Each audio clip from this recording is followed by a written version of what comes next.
The badge hit the desk with a sound softer than anyone expected. No slam, no speech, just a small click of plastic on lacquered wood, the way a period lands at the end of a sentence nobody wanted to write. Marcus Webb did not raise his voice. He did not look at the security guard hovering by the glass doors, and he did not look back at the woman who had just told him, in front of 11 other people, that he was replaceable. He picked up his coffee mug, the one his daughter had painted for him 3 years ago with a crooked, lopsided heart, and he walked out of Ashford National Bank for the last time. 72 hours later, that bank's entire security infrastructure would collapse like a building with its support beams quietly removed, one at a time. If you've ever been told by someone who didn't understand your work that your work didn't matter, you're going to want to stay with this one until the end. 6 years earlier, Marcus had walked into Ashford National as a contract systems engineer with a resume that undersold him by a wide margin and a daughter, Ellie, who was 4 years old and slept most nights in a toddler bed shaped like a race car. He was a single father, by then, had been for a year, and he built his entire life around two priorities that never competed with each other because he never let them. Ellie came first, the work came second. Everything else came nowhere at all. The work, in this case, was cybersecurity architecture for one of the largest regional banks on the eastern seaboard, a job that on paper required a team of 12. Marcus did it alone, and he did it well enough that for 6 years nobody upstairs ever had a reason to ask. How? That was the thing about competence. Nobody in leadership ever seemed to understand. It looked, from a distance, exactly like nothing happening. No breaches, no headlines, no emergency meetings. Just a quiet, steady hum of systems that worked day after day, the kind of silence that sounds like safety, because it is safety, and safety rarely announces itself. Marcus built his corner of the 7th floor the way he built everything else in his life. Orderly, deliberate, nothing where it didn't need to be. 3 monitors arranged in a shallow arc, cables run and zip-tied along the underside of the desk instead of tangled across the floor. A small corkboard with exactly 1 photo pinned to it, Ellie at her 5th birthday, missing a front tooth, grinning like she'd won something. He kept a paper notebook too, an old habit from his first job in the Navy's Technical Corps, where he wrote down anything that felt like it might matter later. Dates, small oddities, the kind of details that meant nothing on their own and everything in aggregate. The encryption protocols he built for Ashford National were not off the shelf. He had designed them from the architecture up, layered in a way that made sense only if you understood the specific vulnerabilities of the bank's legacy infrastructure. A patchwork of systems from 3 different acquisitions that had never been properly unified.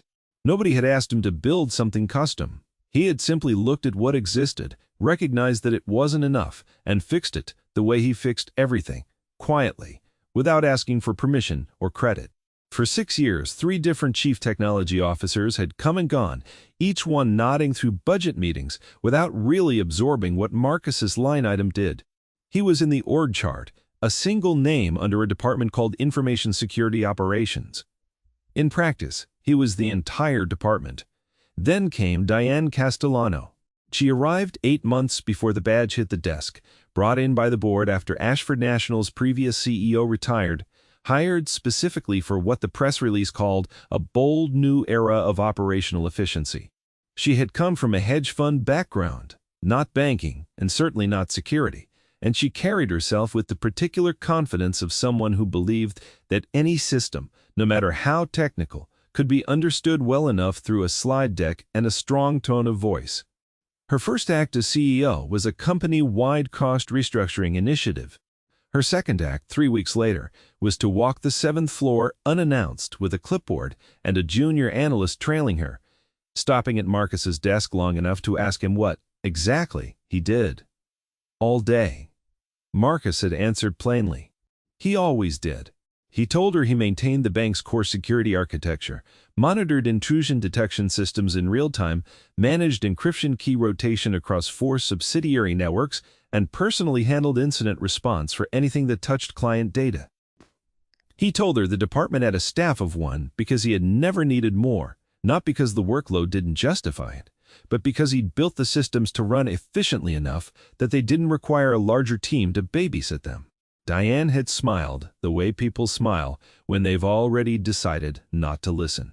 "That sounds like a department that's overstaffed for what it actually needs," she said, and she wrote something on her clipboard, and she moved on to the next desk. Marcus did not argue. He never did, not in the moment. He simply opened his notebook that evening and wrote down the date, and beneath it, one line. She doesn't know what she doesn't know. Over the following months, the pattern repeated itself in small, steady increments, the way water finds the lowest point in a foundation and settles there. Diane brought in an external consulting firm to review, as she put it, redundancies across operational departments. The consultant spent 2 days on the 7th floor, none of it with Marcus, all of it in conference rooms reviewing spreadsheets that Diane's office had already prepared. Their report recommended consolidating information security operations into the broader Information Technology Division, citing what it called overlapping responsibilities and cost inefficiencies. It did not mention that the broader Information Technology Division had no one on staff who understood the custom encryption architecture Marcus had built because nobody had thought to ask. Marcus read the report once, carefully, when it was circulated to department heads. Then he read it a second time, because the first read had left him with the feeling he didn't yet have words for. A small, persistent wrongness, like a door left slightly open in a house he'd locked himself. The report recommended his position be eliminated within the fiscal quarter, its responsibilities absorbed into IT. He read it a third time before he closed the file. There was a colleague on the 6th floor, a network administrator named Priya Chandrasekaran, who had worked adjacent to Marcus for 4 years and understood, better than almost anyone else in the building, what his work actually involved. She found him in the break room the afternoon the consulting report circulated, standing at the counter, not making coffee, just standing there. "You saw it," she said. "I saw it. They can't actually run this without you, you know that." Marcus didn't answer right away. He was turning something over the way he turned over a piece of hardware before deciding whether it needed replacing or just recalibrating. "They don't know that," he said finally. "That's the whole problem." Priya had leaned against the counter, arms crossed, watching him with the particular patience of someone who had seen him solve harder problems than this one. "You going to say something? Push back." "I'm going to keep doing my job," Marcus said, "until they tell me not to." That was in essence the entirety of his response to 8 months of Diane Castellano's slow dismantling of a department she had never bothered to understand. He kept doing his job. He rotated encryption keys on schedule. He patched vulnerabilities the moment they surfaced. He documented everything the way he always had in a private technical log that lived on an encrypted drive. He maintained separately from the bank's shared systems, a habit built not out of paranoia, but out of the same orderliness that made him tape his cables to the underside of his desk. He never once let the deteriorating situation touch Ellie. That was the line he did not cross. He picked her up from school every day at 3:15. He made dinner most nights. Simple things, pasta or grilled chicken, the kind of food a 7-year-old would actually eat, and on Fridays they built blanket forts in the living room, an elaborate architecture of couch cushions and bed sheets and string lights that Ellie directed with the seriousness of a construction foreman. "This wall needs a window," she told him one Friday evening, 4 months before the badge hit the desk, pointing to a gap in the sheet draped between 2 dining chairs. "Copy that," Marcus said, and adjusted the sheet, and Ellie nodded like she'd just approved a blueprint. It was in these moments, and only these moments, that the tightness in his shoulders from 8 hours of watching his professional life get quietly disassembled seemed to loosen. Ellie didn't know about Diane Castellano. She didn't know about consulting reports, or fiscal quarters, or the particular condescension of someone who called technical competence overhead. She knew that her dad built the best blanket forts of any dad at her school, a claim she had made to her teacher with total confidence. And that was the only metric that mattered in that living room. The formal termination came on a Tuesday. Marcus was called into a conference room on the 9th floor, a room he'd only been in twice before in 6 years, both times for budget reviews that lasted 11 minutes each. Diane was there along with the new chief technology officer, a man named Aaron Voss who had been in the role for 6 weeks and had, as far as Marcus could tell, never once visited the 7th floor. Diane did not sit down. She stood at the head of the table with a folder in front of her that she didn't open, because she didn't need to. She had rehearsed this. Marcus, as part of our continued operational restructuring, we've made the decision to consolidate information security operations into the broader IT division, effective immediately. Marcus said nothing. He waited, because he could tell she wasn't finished, and because he had learned a long time ago that silence extracted more information than questions did.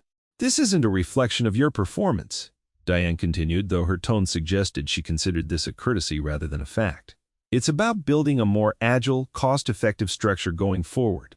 Aaron's team will absorb the technical responsibilities."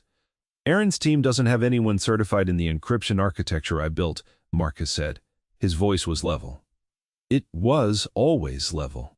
"That architecture isn't documented anywhere outside my personal logs because I built it faster than the documentation process could keep pace, and I've been the only one maintaining it." Aaron Voss, sitting to Diane's left, shifted slightly in his chair, the first sign that something in the room understood the weight of what Marcus had just said. Diane did not appear to register it at all. "I'm sure whatever you've built is thorough," Diane said, with the particular smile of someone humoring a subordinate. "But no system is truly irreplaceable. Marcus, that's a dangerous way to think about your own value here. Frankly, if I'm being direct with you, you're replaceable. Everyone is. That's not an insult, it's just how organizations function." The room went quiet in a way that had texture to it, a silence with edges. Aaron Voss looked down at the table. The junior HR representative near the door studied her notepad with unusual intensity. Marcus did not argue. He had spent 6 years building something that worked precisely because nobody had to think about it. And he understood in that moment, with total clarity, that Diane Castellano was about to discover exactly what that meant in the worst possible way, at the worst possible time. "I'll need my final paycheck processed to the account on file," he said, "and I'll clean out my desk today." Diane, perhaps expecting an argument, perhaps disappointed not to get one, nodded and slid a folder across the table. Severance terms, a non-disclosure agreement, a standard exit packet. Marcus read it once, then a second time, the way he read anything that mattered, and signed his name at the bottom in the same steady hand he used for everything. He did not mention the encrypted drive. Nobody asked. He walked back to the 7th floor, packed the corkboard with Ellie's photo into a small box, along with his notebook and a spare charger. Said a quiet goodbye to Priya that consisted mostly of a look and a handshake, and carried the box to his car. Then he drove to Ellie's school, picked her up at the regular time so her day would not feel different, and that evening they built a blanket fort with a window in it, exactly the way she'd specified 4 months earlier, and Marcus did not tell her that he no longer had a job because it was Friday, and Fridays were for forts. The first sign of trouble at Ashford National surfaced 31 hours after Marcus turned in his badge. It began, as these things often do, as something small. A flagged anomaly in the intrusion detection system. A series of failed authentication attempts against the bank's client-facing portal that under normal circumstances would have triggered an automatic lockdown protocol within minutes. Marcus had built that protocol himself, tuned over years to distinguish between routine failed logins and the specific signature of a coordinated attack. Nobody was watching it anymore. Aaron Voss's IT team, absorbing a mandate they didn't fully understand and a system they'd never been trained on, caught the alert 11 hours after it first triggered, and even then, they weren't sure what they were looking at. The custom architecture Marcus had built used encryption key rotation schedules that lived nowhere but his personal technical log, the one on the encrypted drive that had left the building in a cardboard box with a child's photograph. By the time IT escalated the anomaly to Aaron Voss directly, the intrusion had already moved laterally through 3 subsidiary networks, the same patchwork of acquired systems Marcus had spent years quietly reinforcing. The attackers, whoever they were, seemed to understand the architecture's seams better than the people currently responsible for defending it. At 48 hours, client account data began appearing for sale on 2 different dark web forums monitored by a federal cybercrime task force.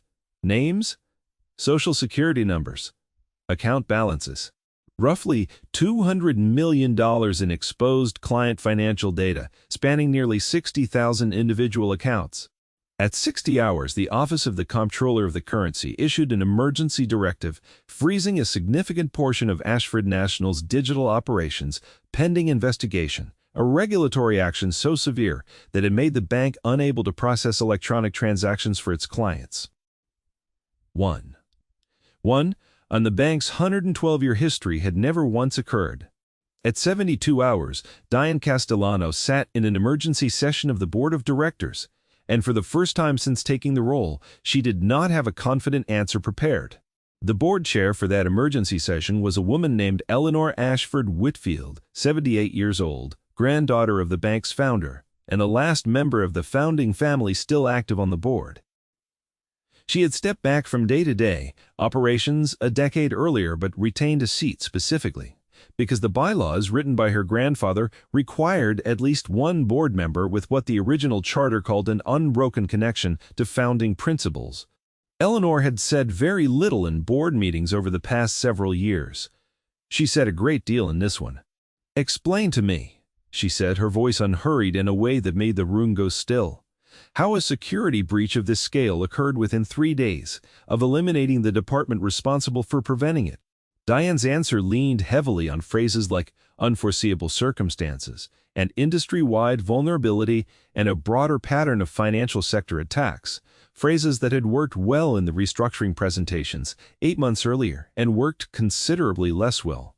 Now they're two in a room where $200 million in exposed data was not a hypothetical line item, but a regulatory catastrophe unfolding in real time. "Who is responsible for this architecture?" Eleanor asked. "Before the restructuring."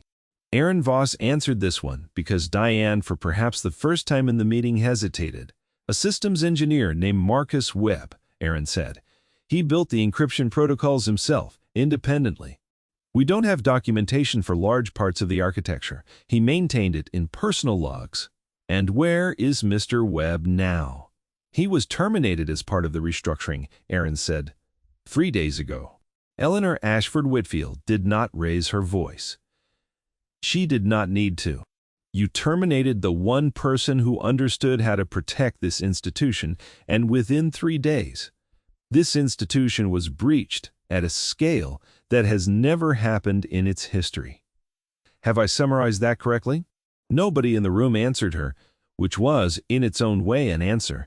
The regulatory pressure over the following week did not ease. It intensified. A Congressional Finance Subcommittee announced it would hold hearings. A class action lawsuit was filed on behalf of affected clients within 4 days.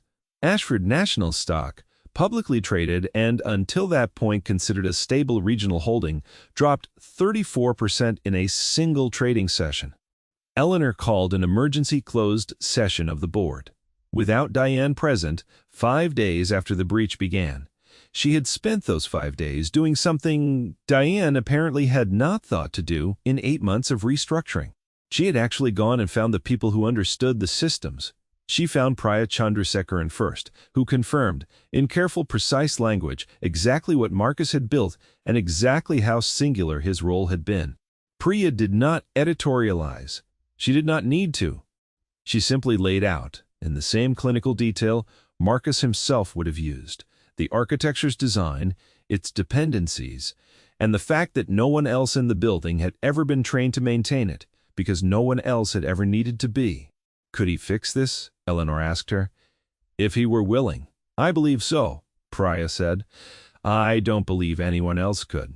Eleanor's next move was one that surprised the rest of the board, most of whom expected her to authorize an emergency external contractor, one of the large cybersecurity consultancies with a name recognizable enough to reassure regulators.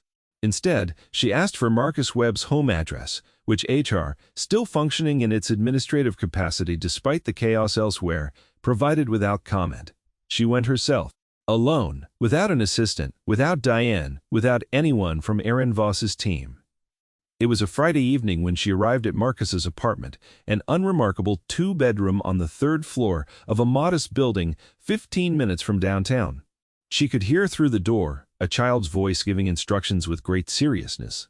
Something about a wall needing a window, and a man's voice, calm and warm, agreeing to the adjustment. Eleanor knocked. The voices stopped. Marcus opened the door in socks. A string light draped over one shoulder where it had apparently gotten tangled during construction.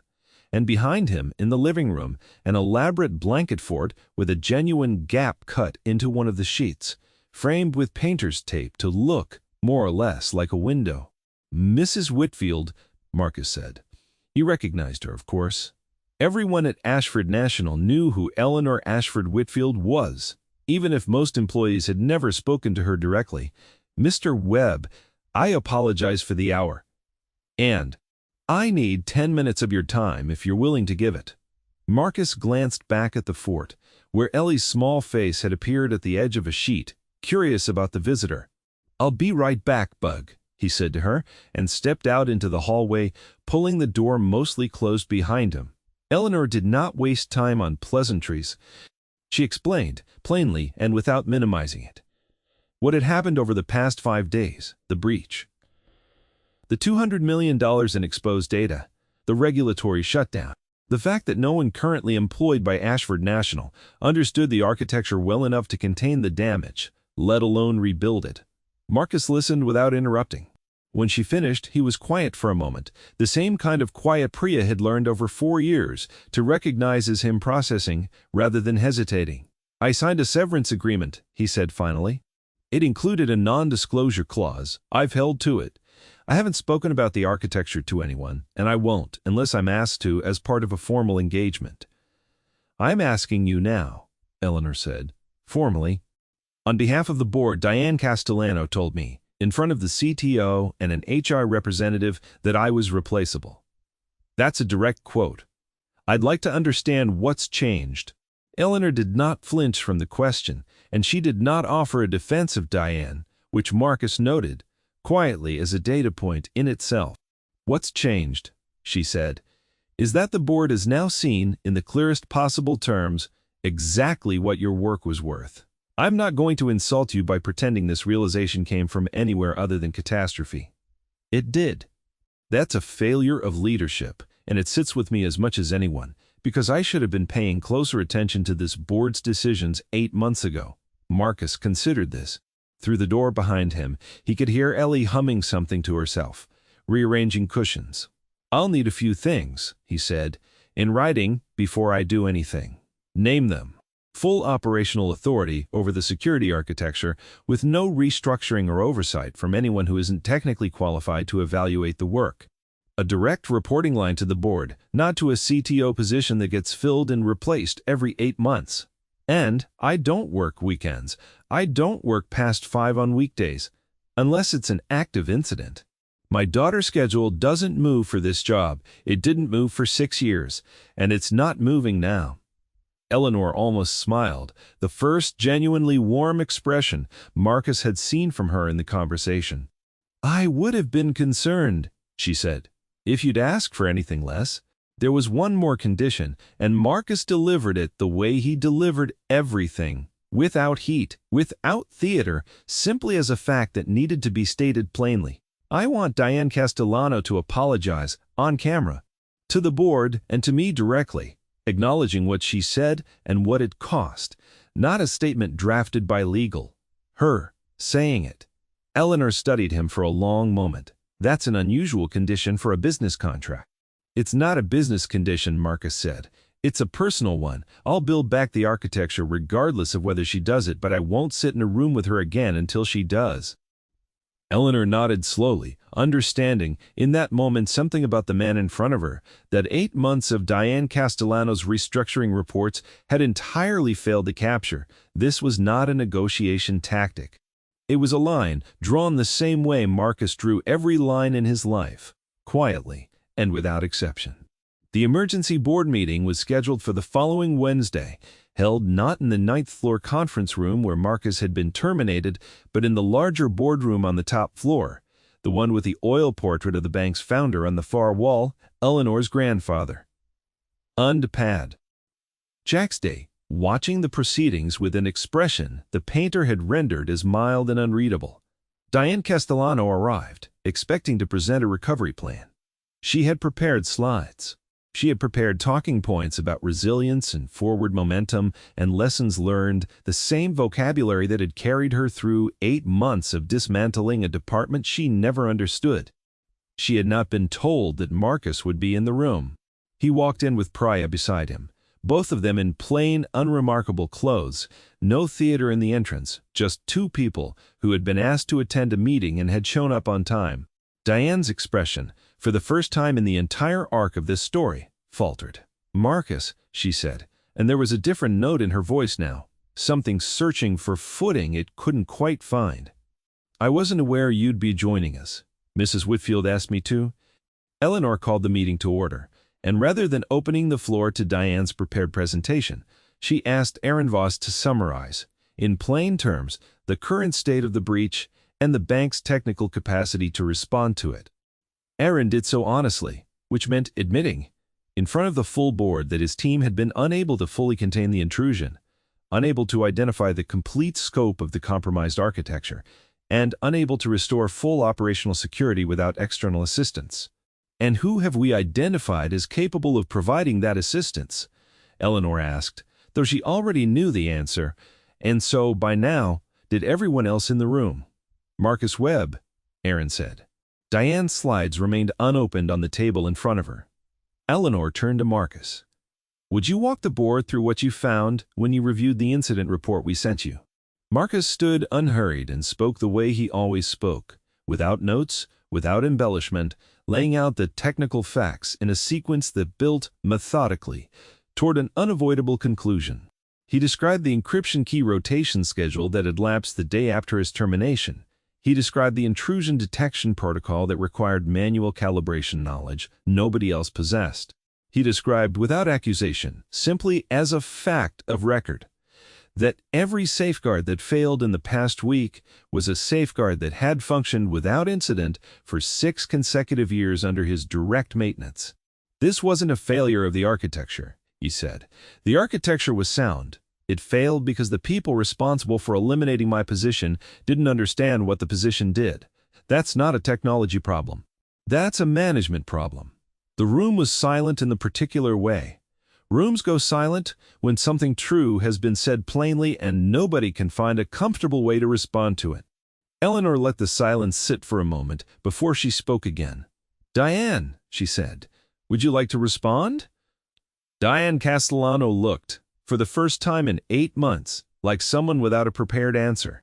She glanced at her unopened folder. She glanced at Aaron Voss, who did not meet her eyes. She glanced, finally, at Marcus, who was simply waiting, the same patient, level expression he'd worn in every meeting she'd ever had with him. "The restructuring decision," she began, "was based on the consulting firm's recommendation, which identified the consulting firm spent 2 days reviewing spreadsheets." "Your office prepared," Marcus said, not sharply, just factually. "They never spoke to me. They never reviewed the actual architecture. Their report was built on incomplete information because nobody gave them complete information." Eleanor turned to the board at large. "I'd like a motion to place Diane Castellano on immediate administrative leave, pending a full review of the restructuring decisions made under her tenure, and I'd like the board to consider, separately, the terms of a new security leadership role reporting directly to this board, to be filled by Mr. Webb, under whatever conditions he requires." The motion passed without dissent. Diane did not argue. There was, by that point, nothing left to argue with. She was escorted from the boardroom by a member of the legal team, her folder of unopened slides left behind on the table, and the door closed behind her with a sound not unlike the one the badge had made 3 weeks earlier, a small, final click. That was not, however, the end of the condition Marcus had set. 2 days later, at Eleanor's arrangement and with the full board present, along with a small recording setup positioned at Marcus's request, Diane Castellano sat across from him in a quiet conference room and delivered the apology he had asked for. It was not polished, it was not, Marcus noted, entirely comfortable to watch, which he suspected was the point. "I told you that you were replaceable," Diane said, looking at him directly, her voice lacking the smooth confidence it had carried in every previous exchange. "I said it because I didn't understand your work, and rather than learning it, I dismissed it, because it was easier to assume that anything I didn't personally understand couldn't be that important. That cost this institution $200 million in exposed client data and cost 60,000 people their sense of security in their own bank. It cost you 6 years of work that I treated as disposable. I was wrong. I'm sorry. Marcus listened to all of it without interrupting, the way he listened to everything. And when she finished, he did not offer forgiveness or absolution, because that had never been the point of the condition. He simply nodded once. "Thank you," he said. "That's all I needed."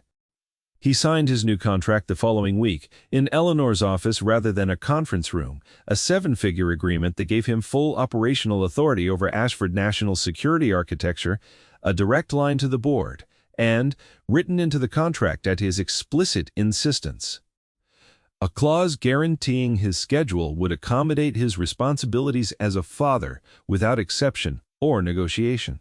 He rebuilt the compromise systems over the following 6 weeks, working with Priya, who he brought on formally as his second-in-command, a role she had earned through 4 years of quiet, careful competence that had gone unrecognized by leadership in much the same way his had. Together, they re-architected the encryption protocols from the ground up, this time with full documentation, not because Marcus had learned to distrust his own memory, but because he understood now that institutions required redundancy that didn't depend on any single person, even him. The regulatory shutdown lifted 11 weeks after it began, once the Office of the Comptroller of the Currency conducted a full audit of the new architecture and found it, in the words of the final report, exceeding industry standard safeguards by a significant margin. Eleanor Ashford Whitfield took a more active role on the board going forward, no longer content to sit quietly through restructuring decisions she hadn't fully vetted. She initiated a review of every major operational decision made during Diane's tenure, and in the months that followed, Ashford National rebuilt not just its security infrastructure, but a portion of its culture, one that valued the people doing the actual work as much as the people presenting about it in board meetings. Marcus's office, when he returned to Ashford National, was not on the 7th floor. Eleanor had it moved to a corner space on the top floor, near the boardroom, with a window that looked out over the city, though Marcus, true to form, decorated it with the same restraint as before: 3 monitors. Cables run along the underside of the desk. A single corkboard, though this one now held 2 photographs instead of 1, Ellie at her birthday, and a new one, Ellie standing in front of the blanket fort with the window cut into the sheet, grinning the same gap-toothed grin, a photograph Marcus had taken the same night Eleanor first knocked on his door. Some months later, on a Friday evening in early spring, Eleanor stopped by Marcus's apartment on her way home from a late board session, ostensibly to drop off signed paperwork he needed for the following week, though the paperwork could easily have waited until Monday, and both of them seemed to understand this without either saying it aloud. Ellie answered the door, because by now she recognized Mrs. Whitfield as someone who visited sometimes and always asked, with genuine interest, how the current blanket fort was coming along. "We added a second window," Ellie announced, without preamble, pulling Eleanor by the hand toward the living room, where Marcus was adjusting a string light along the top of a couch cushion wall. Eleanor stayed longer than the paperwork required. She sat on the floor at Ellie's insistence, inside the fort itself, while Marcus made tea in the small kitchen, and for a while nobody discussed encryption protocols or board decisions or the $200 million in damage that had, 11 weeks earlier, nearly ended a 112-year-old institution. They talked instead about nothing in particular, the easy, unhurried kind of conversation that happens between people who have already been through the difficult part together and found, on the other side of it, something worth continuing. Marcus, watching from the kitchen doorway, a mug in each hand, thought about the 6 years he'd spent building something no one noticed, and the 3 days it had taken for its absence to prove exactly what it had been worth. And the quiet, steady satisfaction of watching a system, finally, work the way it was supposed to. Not because anyone had asked him to make it look impressive, but because he had simply done the work correctly, the whole time. And eventually the truth of that had been impossible for anyone to ignore. He carried the tea into the fort, ducking under the low doorway Ellie had constructed with exacting care, and sat down on the floor beside his daughter and the woman who had, in the end, been the only person at Ashford National willing to walk to his front door and ask him, plainly, for the truth. Outside, the city went on, with its evening, unaware of how close it had come to losing something it never knew it depended on. And inside the small apartment, under a ceiling of bedsheets and string lights, the only architecture that mattered was the one built by hand, out of care, by people who had never needed anyone's permission to do the work right.